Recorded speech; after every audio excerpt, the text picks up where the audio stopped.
settle in. Let your head sink into the pillow. And imagine a world where the night wasn't quiet, where sleep came in shifts, in bursts, in communal piles, or even in temples under stars.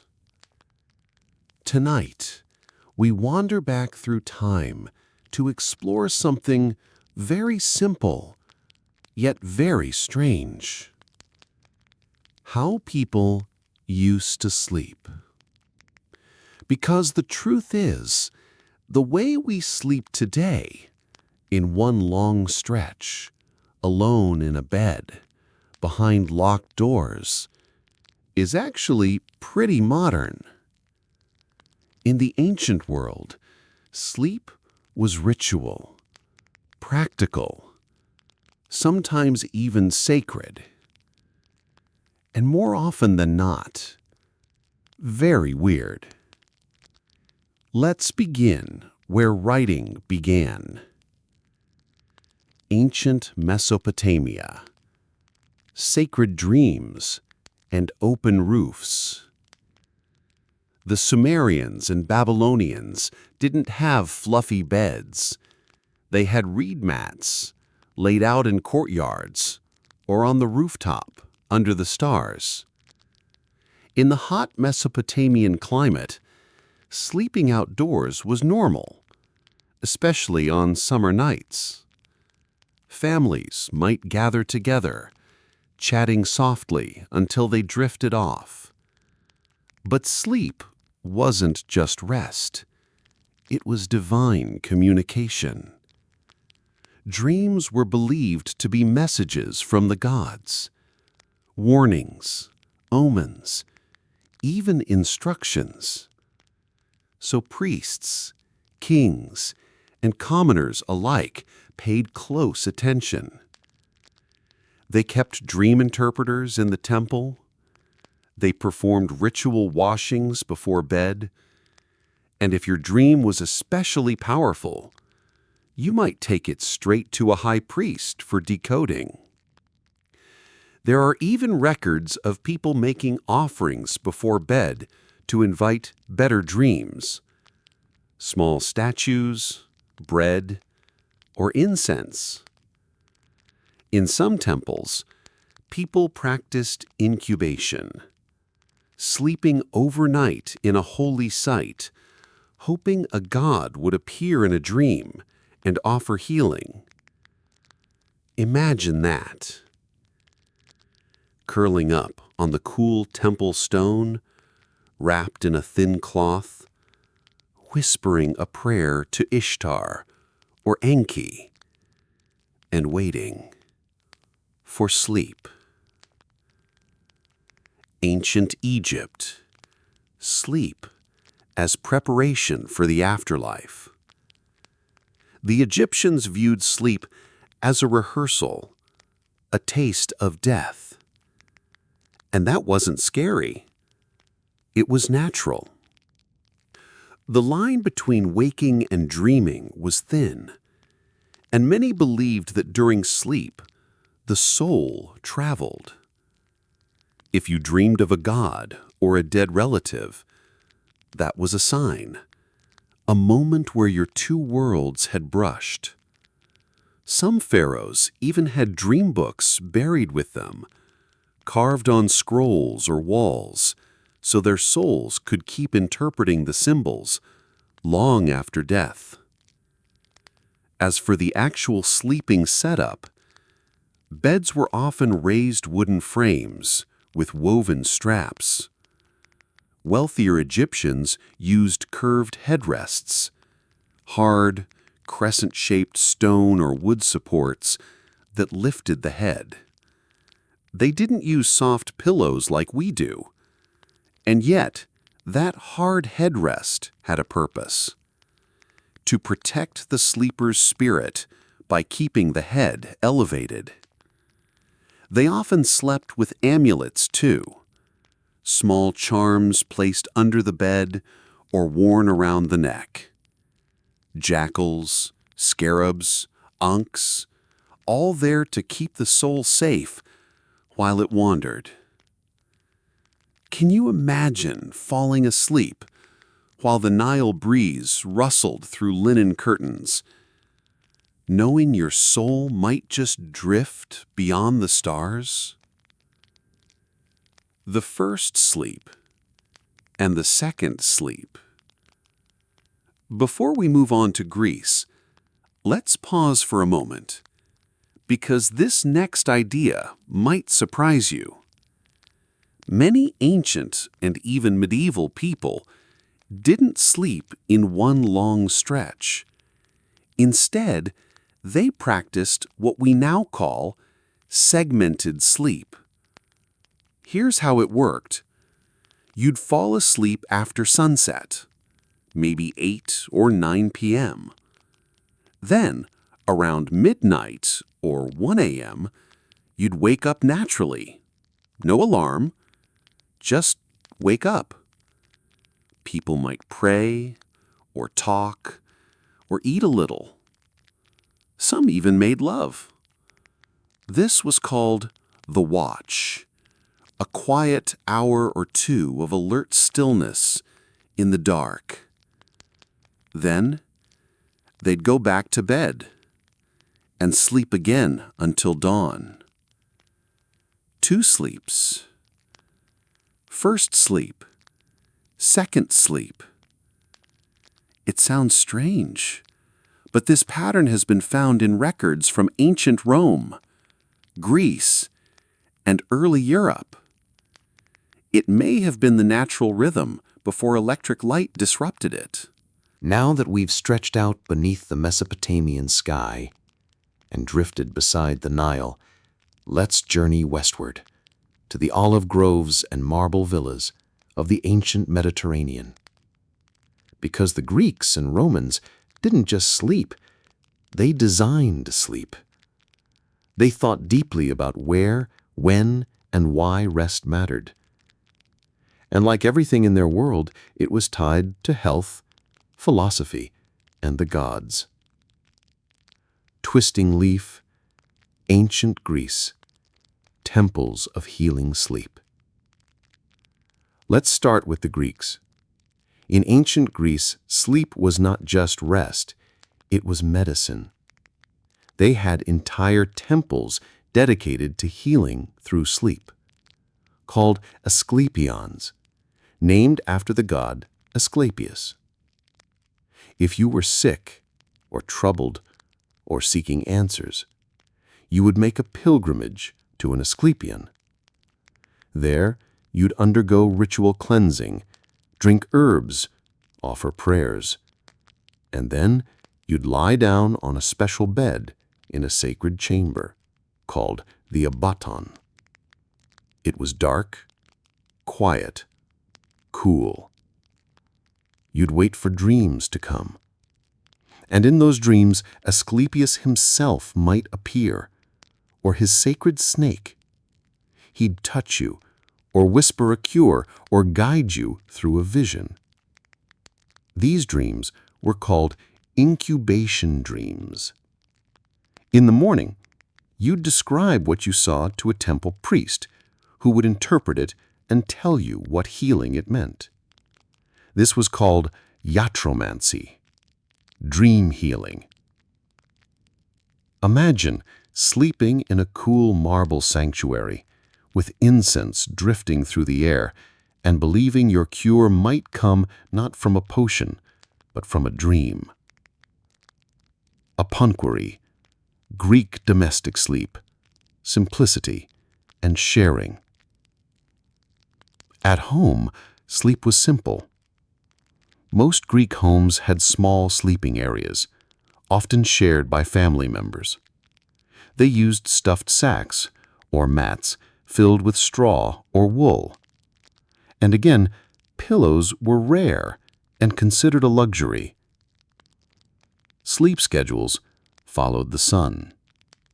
People would rise early, often before sunrise, and rest again in the afternoon, during the heat of the day. Yes, the ancient Greeks were among the earliest cultures to normalize a midday nap, what we now call a siesta. They believed it restored strength and calm. And sometimes philosophers wrote about dreams as windows into the soul. Plato and Aristotle pondered, what is the dream world? What part of us sees it? Even the great minds couldn't quite explain sleep, and maybe that's what made it sacred. Kamkwansgum, ancient Rome, the rhythm of luxury and labor. Now let's slip into Rome.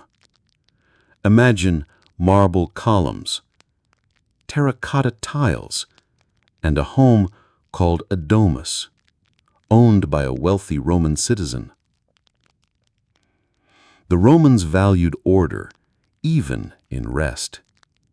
Bedrooms, or cubicula, were usually small, dark, and tucked away from busy areas of the house. Beds were elevated wooden frames, topped with mattresses of straw, wool, or, for the very rich, goose feathers. Sheets were linen.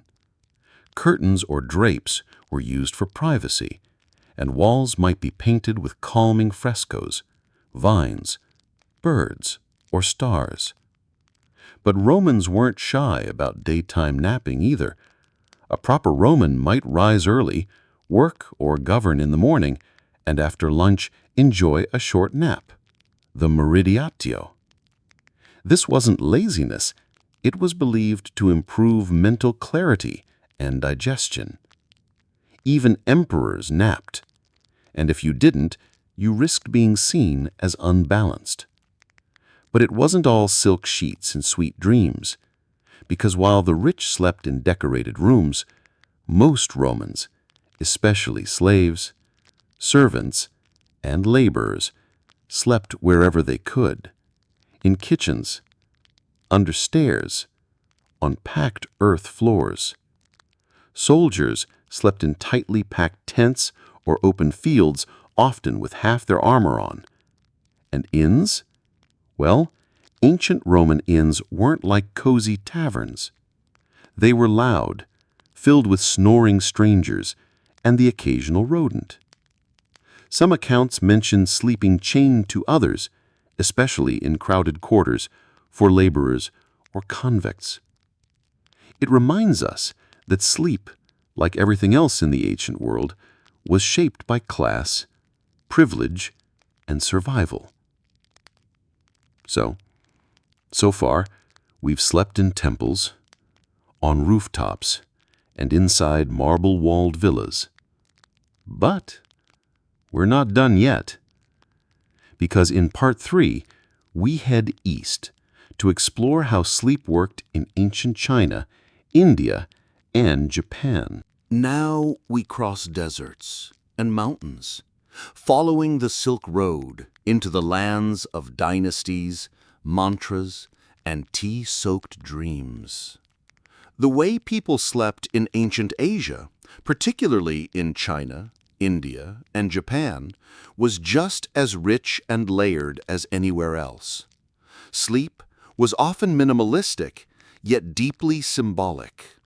A balance of health, spirituality, and self-control. Let's begin in the heart of the Middle Kingdom. Ancient China. Sleep in harmony with the cosmos. In ancient China, sleep was more than rest. It was alignment of body, spirit, and the natural world. According to traditional Chinese medicine, TCM, sleep was governed by the yin and yang, and the flow of qi, your life force. Night was yin, dark, still, restorative. Sleep restored balance. The ancient Chinese believed the soul left the body while dreaming, visiting other realms, ancestors, or divine beings. If your soul returned peacefully, you woke refreshed. If not, you felt disturbed. Bedrooms were carefully placed, based on early feng shui principles. The head of the bed never faced west, the direction of death, and mirrors were covered at night so they wouldn't confuse the soul.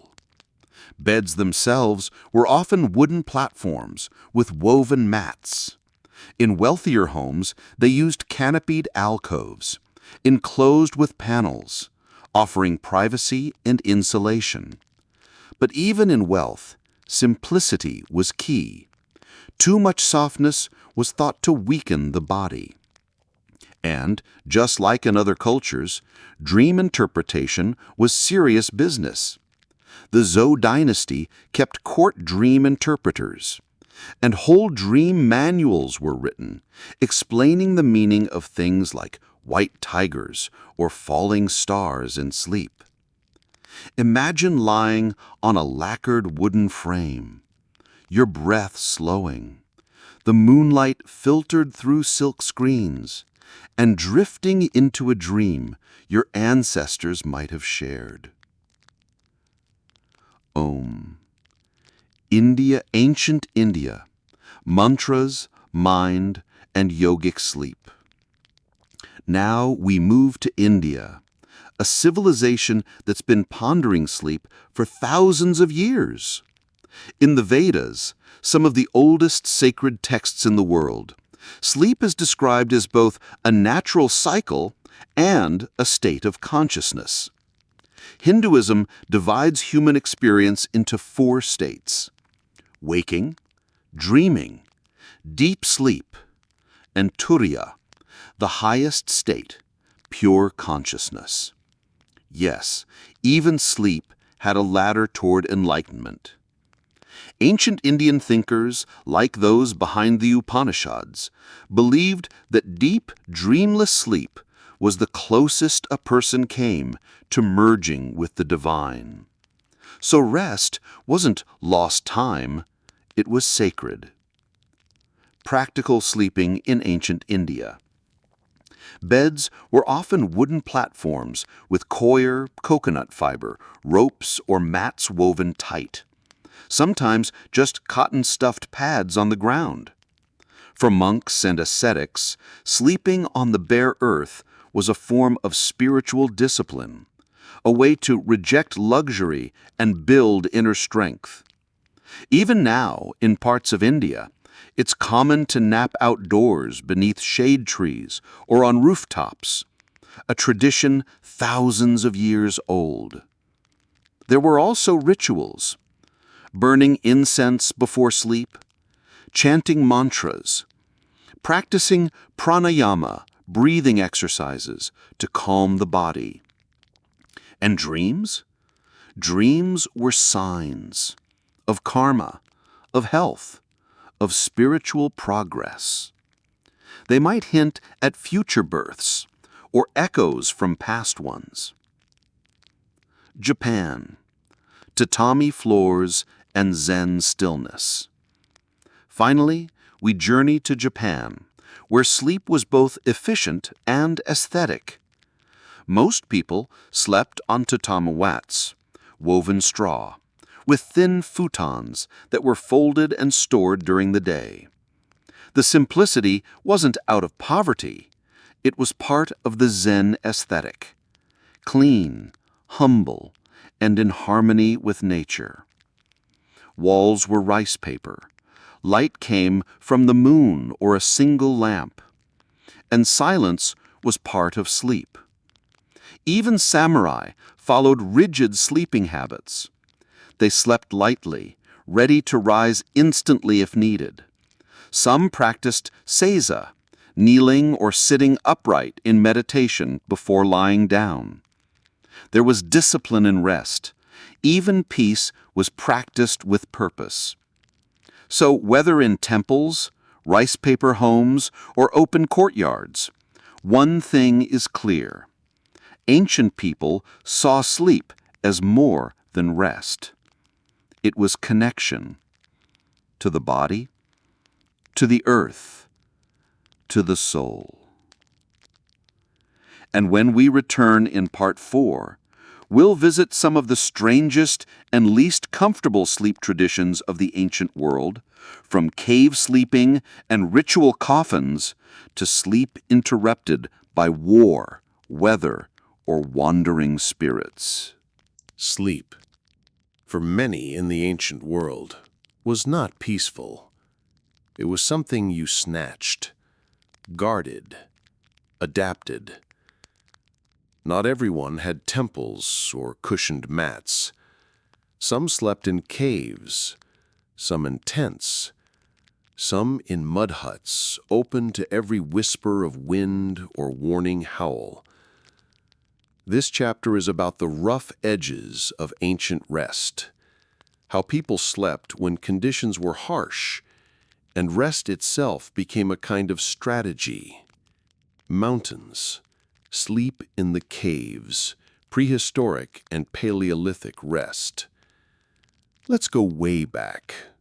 Before temples, before pyramids, there were caves. Humans first slept where it was dry, dark, and safe from animals, and that usually meant tucking deep into rocky hollows. We know from archaeological evidence that early humans intentionally chose sleep locations based on airflow, warmth, and acoustics. They often slept in groups, curled near a fire, pressed close to one another. One cave in South Africa, dated to over 200,000 years ago, shows a grass bedding platform lined with insect-repelling ash, suggesting they had already figured out how to engineer a more comfortable rest. Even then, they were innovating for better sleep. And when the stars emerged overhead, they weren't seen as distant points of light. They were ancestors watching, or spirits calling. And so even sleep, in the darkest of caves, was wrapped in mystery. Soldiers, raiders, and sleep on the edge. As civilization grew, so did conflict. And soldiers, they rarely had the luxury of full nights. Roman legionaries might sleep in 4-hour shifts, rotating watches. One man always stayed alert, while others rested in tents or on bare ground. In medieval Europe, during long marches, soldiers sometimes slept sitting upright, even while holding their weapons. Some reports mention knights who trained themselves to sleep in half armor, lying stiffly on wooden planks in case of sudden attack. Nomadic warriors, like the Scythians or Mongols, often slept with one ear to the wind, their horses tethered nearby. They would nap lightly, wake quickly, and resume riding without complaint. To them, sleep was a means to recover, not a luxury. And across the centuries, the phrase, "sleep with one eye open," has never been more literal. Desert dwellers and night sleep in shifts. In harsh environments like deserts, sleep followed the climate. Bedouin tribes, for instance, often traveled by night to avoid the sun. So they would rest in the heat of the day, beneath canvas tents or shaded cliffs. They used woolen cloaks, layered thick for cold desert nights. And their sleep came in short intervals, never too deep, always alert to wind, sand, or travelers. Nomadic groups across North Africa and Central Asia practice guard rotations, and their beds might be nothing more than layered rugs and a fire's fading warmth. And yet, in those quiet hours under the stars, there was also a stillness, a kind of solitude that modern rest rarely captures. Gravestone, ritual coffins, and sleep like the dead. Now for something truly strange. In some ancient cultures, people mimicked death as a spiritual practice. Egyptians, for example, believed so firmly in the link between sleep and death that some priests performed rituals by sleeping inside ritual coffins to simulate the journey of the soul into the afterlife. In later centuries, some mystics in Eastern Europe reportedly rehearsed death by lying in grave-like beds, meditating on mortality before sleep. And in certain Taoist traditions, sleeping in total silence, in fetal position, was thought to preserve qi, or life essence. Even the act of closing one's eyes was a symbolic surrender. To sleep was to trust, to let go, to die a little, and hope to wake reborn. Gloves. Medieval cold nights and family piles. In peasant cottages across Europe, there rarely was privacy. Families slept in the same room, often in the same bed. In colder climates, people would pile together. Parents, children, sometimes even farm animals, all under a single heavy wool blanket. Beds were built into the wall, like alcoves or wooden closets, sometimes with doors that closed to trap warmth. This practice was so common in places like France and Scotland that the phrase "warming the bed" became a nightly routine. And privacy? That was for the rich. For most, sleep was communal, noisy, and tangled with snores, creaking floorboards, and the soft bleating of a sheep somewhere near the foot of the bed. And yet, they slept, because sleep, even in chaos, still found a way. We've traveled through temples and tents, stone beds and straw mats. We've curled up under stars, beside fires, inside caves. But no matter where or how people in the ancient world rested, there was always one mysterious thread tying it all together: dreams. Because when night falls and the eyes close, what happens next is no longer physical.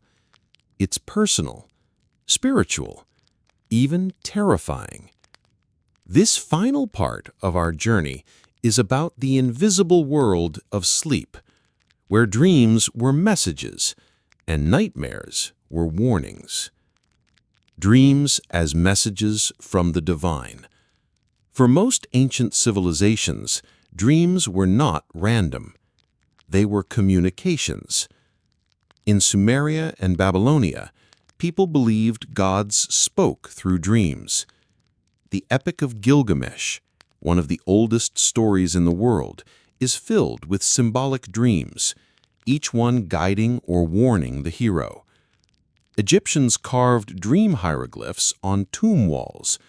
They wrote entire dream manuals, assigning meaning to animals, floods, stars, or voices heard while asleep. Even in ancient China, specific dreams were seen as cosmic signals. Dream of a white horse, good fortune. Dream of falling teeth, impending loss. Dream of flying, a shift in power. In India, dreams were tied to karma and reincarnation. Some believed you could glimpse a past life or receive signs about your next one. The dream wasn't just an event, it was an opportunity to connect, to learn, to prepare. A B, the fear of nightmares. But dreams didn't always bring peace. Many ancient people feared the darkness of night and what might come crawling with it. In Europe, there were tales of the mare, a shadowy spirit that would sit on your chest while you slept, pressing the air out of your lungs. We still call it a nightmare today. In Japan, similar fears took shape as kanashibari, a sensation of being paralyzed in sleep, often with a dark figure looming. In parts of the Middle East, people feared the jinn, shape-shifting spirits who could enter your dreams, steal thoughts, or whisper madness. And in Central America, the nagual, a human who could transform into an animal, was said to visit dreamers, testing their soul's balance. Across the world, different names, same fear. What if the dream is real? Rituals to protect the sleeper. To keep spirits at bay, people developed bedtime rituals, not just to help them sleep, but to shield the soul while they did. In Rome, small figurines of gods, like Lares or Penates, were placed near the bed to protect the household. In Norse tradition, warriors wore runes or carved protective symbols on their bedding. In medieval Europe, some families drew crosses with chalk on bedroom walls or placed iron tools under pillows to repel dark forces. In China, mirrors were covered. In India, incense was burned. In Africa, ancestral totems were placed at the foot of the sleeping mat. And in nearly every culture, the dream catcher concept appears in some form: a charm, a circle, a woven protection between the dream world and the sleeper. The purpose of sleep, then and now. In the ancient world, people didn't just fall asleep. They entered sleep. It was an act, like crossing a threshold. For many, it was the only time of day when they weren't working, watching, or worshiping. Sleep was when you returned to your truest self. No armor, no roles, just breath and silence. Even the most powerful kings feared the dark, and even the poorest laborer could dream of flying. Final reflections. Sleep, strange and sacred. So tonight, as you close your eyes, know that you're part of something ancient. You are one of billions of humans across thousands of years who have stepped into the same mysterious space. Sleep.